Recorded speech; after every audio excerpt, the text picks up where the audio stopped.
Hi kids, I'm going to give you some notes right now on two main types of news stories. One type is called hard news and the other type is called feature stories. Sometimes you'll hear people say feature news or hard news stories, just hard versus feature. All right, so I've got this chart here. Across the top says characteristics of hard news and characteristics of feature stories. I'm going to talk about the pink column in a minute, all right? But so let's just do characteristics of hard news and characteristics of feature stories first. How current is it? Hard news is super current, like breaking news, up to the minute news, very recent. Remember I said one of the characteristics of news is that it's current, but also that current is relative. One of the things that it's relative to is how important it is. So if there is a tornado coming, it's really important that that news be current. Like if you're a journalist and you're going to write a news story about the tornado that is coming, you can't publish that story a week from now. You got to publish it now because people need the information right away.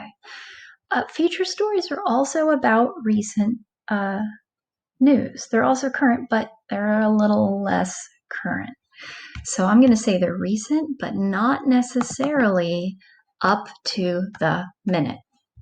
That's what I wrote over here for hard news. So a feature story could be about something that happened like pretty recently. It's recent enough for people to care about it, but it's not urgent. Okay, so the tone, what does it sound like? Hard news sounds factual. It sounds robotic. It sounds boring. Feature news has, what am I doing there?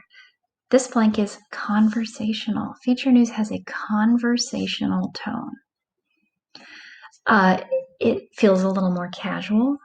A lot of times feature news has an angle or an opinion. So you don't get the impression that you're hearing just facts. You get the impression that you're hearing perhaps a point of view. And sometimes feature news stories will use the word I or we or you. You'll never see that in hard news. Think about this, FYI, journalists. When I ask you to write hard news, which I'm going to do, you may not put the word I or we in your hard news story. The reporter must not be present in the hard news story. The reporter as a person should be completely absent. Before I go any farther, let's just let's go over the New York Times and look on their front page today and see if we can quickly find an example of each of these. I just want the New York Times, not the New York Times Magazine. There we go. Y'all have access to the Times, by the way. I think I told you this if I had you for 6th grade, but you can log in up here where it says account with your Ridgewood email address. Okay, so hard news, I'm going to tell you in a minute, usually appears near the top. A lot of these stories are hard news stories. I'm just trying to pick one that looks like it might be kind of interesting to kiddos. Yeah, this looks like kind of interesting. All right. So this news story is called More Than 20% of People Tested for Virus Antibodies in NYC Tested Positive. And the first paragraph says, about 21% of roughly 1,300 people in New York City who were tested for coronavirus antibodies this week tested positive, Governor Andrew M. Cuomo said on Thursday. So that tone is just purely factual. Purely factual. It's not emotional. It's not like Governor Cuomo cried, right? And today, the day that I'm recording this, is Thursday. So this is super current. This happened like this morning, possibly like an hour ago. They are on top of stuff over at the New York Times.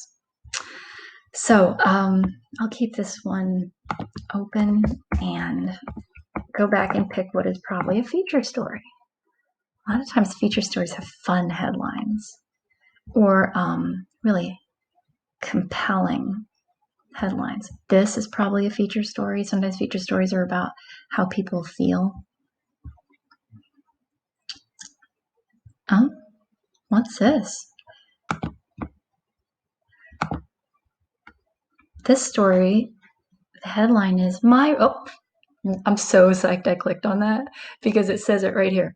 Feature. It's rarely labeled, just saying, but like we lucked out. My restaurant was my life for 20 years. Does the world need it anymore? Oh, that's got characteristics of feature stories. It sounds conversational, right? It uses, doesn't say I, but it says my.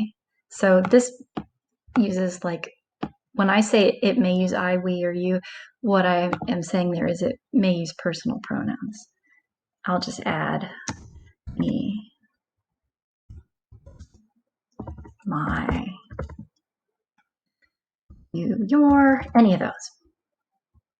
All right, let's look at these notes again, and then maybe we'll come back and look at some more example. The structure. Okay, so the structure of hard news, talking about hard news, is most important to least important. So hard news starts by telling you the facts you need to know, and then as you get farther into the story, you get facts that are more like, yeah, it'd be nice if we knew it, but that's not the main thing they need to know. Feature news is really different. It's structured more like a story. It's structured like a story. And in feature news, the payoff is at the end, meaning like the part that you're reading to find out, you get it at the end. Like, oh, how did it turn out? Read it all the way through and you'll know. That's like a novel, right? Or a short story. This whole hard news, most important to least important thing is a really counterintuitive way for kids to write. Because there's almost nothing you write in your life so far that is this order. But most of the time when you're writing, you want your reader to keep reading. The thing about hard news that's interesting is the hard news writer, the reporter who's writing that hard news story, is writing it so that you as the reader can get the facts as quickly as possible. So all the stories here that are hard news stories are designed so that a reader of the New York Times could just read like the first paragraph of each story and still be pretty well informed. They want you to get in and out quickly. Like you don't expect you to read all the hard news all the way through. So here's this hard news story saying 20% of people tested for antibodies in New York City. The first paragraph is the most important thing. Basically just repeats the headline, you might notice.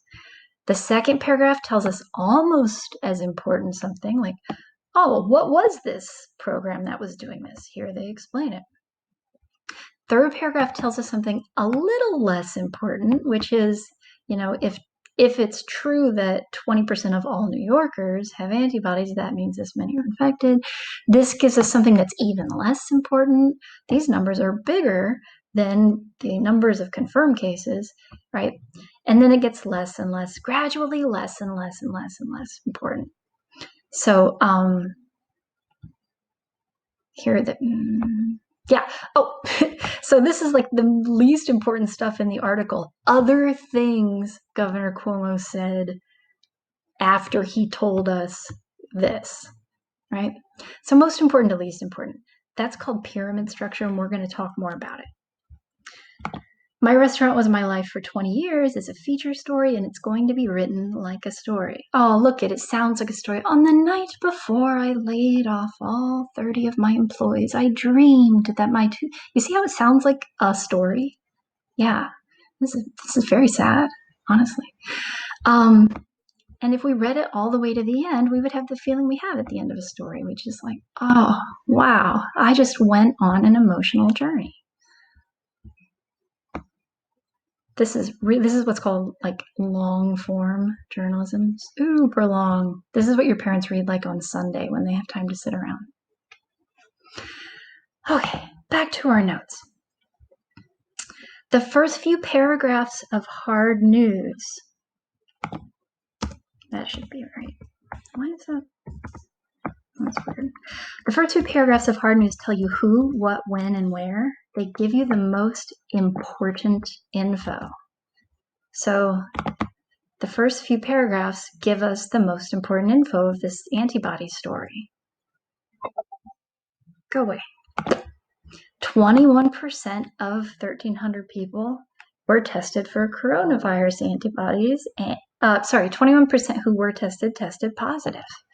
So the who is like people who were tested, and the what is 21% of them tested positive for antibodies. And what else? The when and the where? This was told to us on Thursday, and this is in New York City. So we're actually getting this whole who, what, when, where in the very first paragraph of this news story. Sometimes they take a couple paragraphs to give you who, what, when, where. In a feature story, the first few paragraphs sound like a story, same as the previous box. They sound like a story, and they're designed to hook the reader. Y'all know all about hooking the reader at this point, I think. Let's go look at that one. Like, this is not hooky, right? There's nothing about this that grabs you and compels you. It's purely factual. This is hooky. Let's go to the top. On the night before I laid off all 30 of my employees, I dreamed that my 2 children had perished. What? Buried alive in dirt while I dug in the wrong place just 5 feet away from where they were actually smothered. OMG! This writer is opening by describing one of the most horrific nightmares I can imagine. Now I'm hooked. Like, I'm appalled, but also I want to keep reading. So hard news will never open that way. If hard news is giving you strong emotions, that means they didn't do it right. Okay. Is it biased or not? So to be biased, let me just define it. To be biased, B-I-A-S-E-D, or to have a bias, B-I-A-S, means to unfairly have an opinion or to unfairly favor something. So if I say I prefer vanilla ice cream to chocolate, that's not a bias. That's not an unfair opinion, right? But if I say I prefer brown-eyed students to blue-eyed students, that's a bias because that's not a fair opinion for me to have.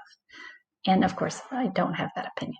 Okay, so hard news is mostly not biased. It's supposed to be completely unbiased, and it is mostly unbiased, and journalists strive to be unbiased. Do they always achieve it? No, but we're going to talk about that.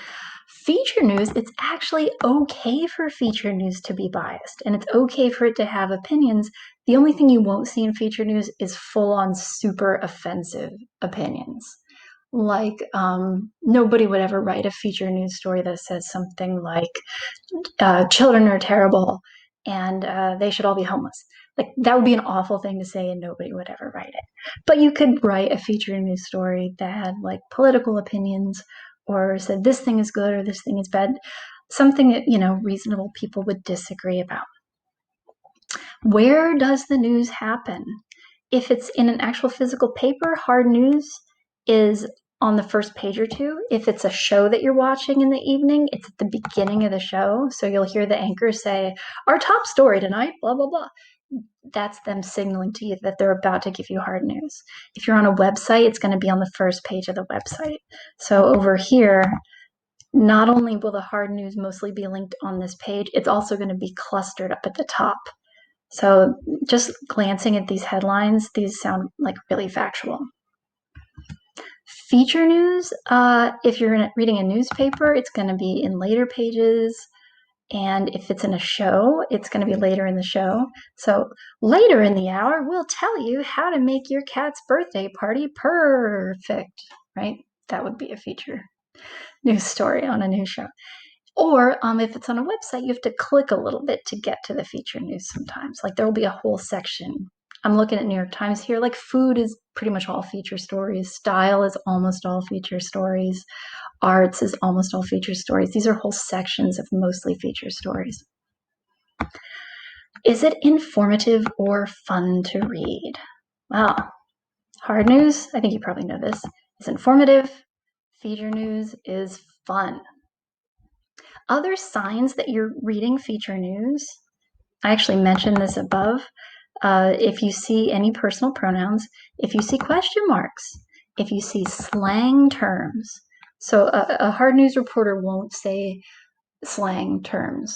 Like they won't say bruh, they won't say dope, they won't talk about like Visco girls, but feature news stories totally will. Also, hard news stories have short sentences, but they won't have incomplete sentences. You know, an incomplete sentence that's really, really short, like this. I'm going to leave it there. Feature news stories can do that. They can have incomplete sentences because the tone, if you remember, is more chatty and casual.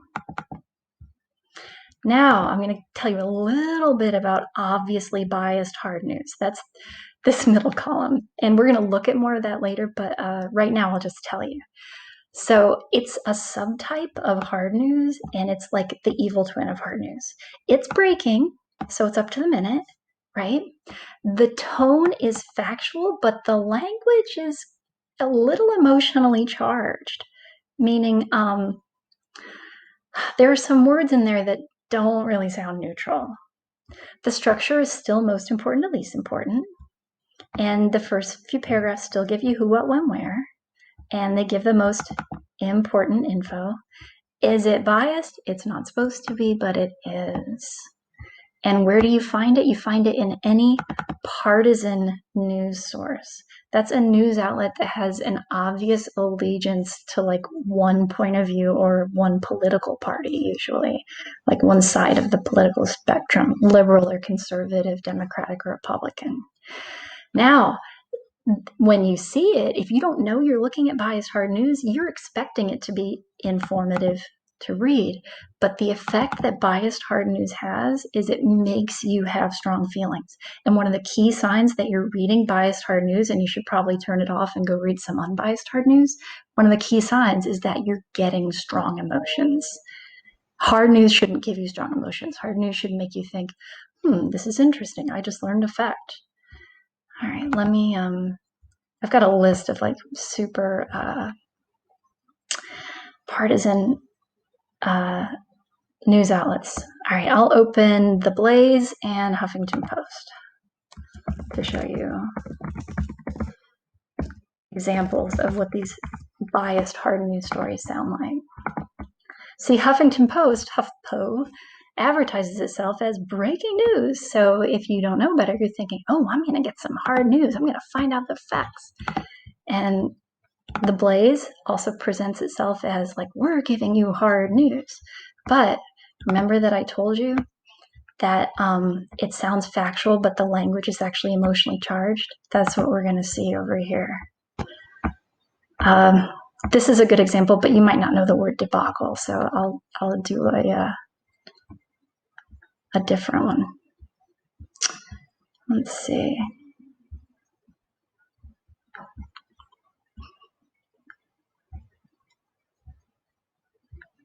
So here's a headline. Technically, possibly factual, right? But doesn't it kind of make you have strong feelings? Trump spent years undermining global charities, now crucial to fighting coronavirus. The president stopped funding UN healthcare for women, Palestinian refugees, and cut aid to organizations over abortion. So it sounds like a hard news headline, and it sounds like hard news content. But if you're reading that, you might be like, he did what? Oh my God, I can't believe he did that. If you notice yourself having that strong emotion, probably reading biased hard news. Oh, and look at this language here. Millions of the world's most vulnerable people are facing the coronavirus pandemic with worse healthcare than they had just a few. All right, they're not even trying to sound unbiased here. This is like, okay, clearly biased hard news. Let's look at some biased hard news at the other end of the political spectrum.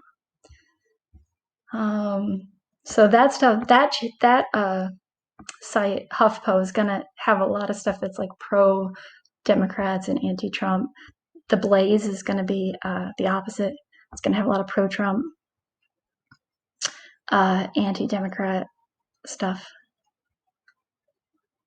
Okay, so here's somebody who's a liberal that the Republicans like to pick on, Alexandria Ocasio-Cortez.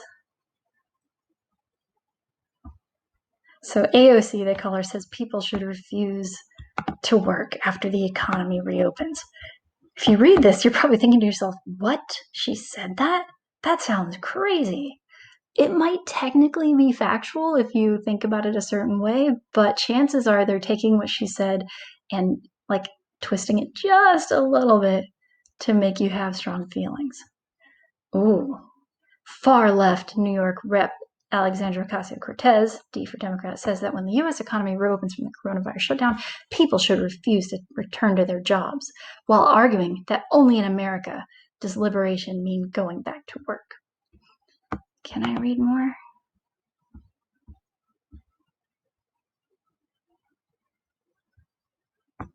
I'm getting distracted reading this story. Okay, so if you read this, this is actually a whole separate lesson. Like, how does bias show up in supposedly hard news stories that are biased? One of the ways that bias shows up is by what facts the reporters choose to include and what facts they don't choose to include.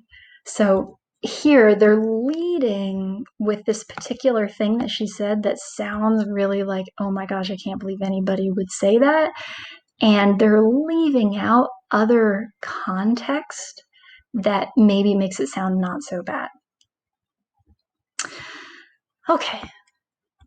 So those are the notes for hard news and feature stories, and also the middle part, obviously biased hard news, the stuff you should avoid.